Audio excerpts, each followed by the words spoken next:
Abbiamo intitolato la giornata di oggi "Ripartiamo da Sappada" perché Sappada è l'unico caso di referendum di comuni di confine che è riuscito a completare l'iter, cioè a passare da una regione a statuto ordinario come il Veneto a un'autonomia speciale come il Friuli. A noi dispiace molto di aver perso Sappada, però non possiamo neanche impedire agli altri di salvarsi dal disastro del Bellunese.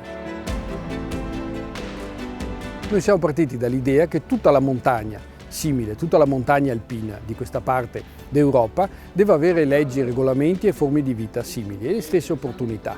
Le elite dirigenti del Veneto non hanno gli strumenti per comprendere le caratteristiche tipiche dei problemi che si vivono in una zona montana.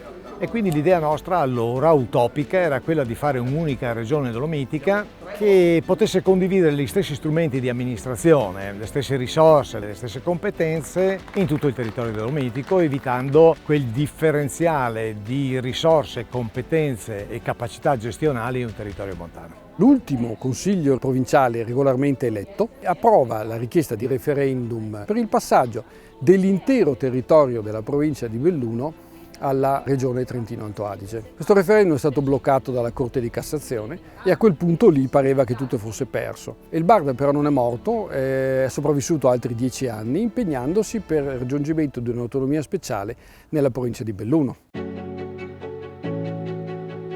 La struttura amministrativa non è elettiva dal 2014 e quindi non è in grado di dare una rappresentanza reale e concreta ai bisogni territoriali. Non avendo risorse e autonomia gestionale nell'uso delle risorse, non può affrontare in modo efficiente i problemi delle popolazioni montane.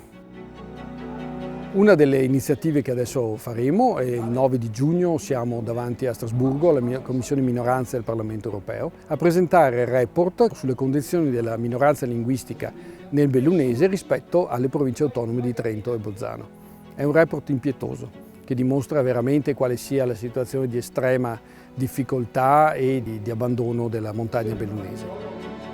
Dobbiamo costruire una nostra autonomia che ci consenta di vivere in maniera dignitosa nel nostro territorio e che i giovani continuino a stare qui. Anch'io ho dei figli e non è mai bello vedere abbandonare i propri territori, le nostre case dove siamo cresciuti.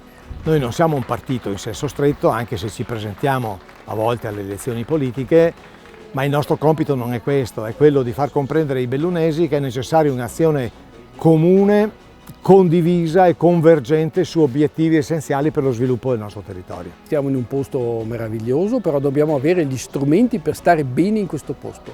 È una questione di felicità, di ricerca della felicità in qualche modo. Il Bard vuol dire quello, stiamo felicemente nella nostra terra.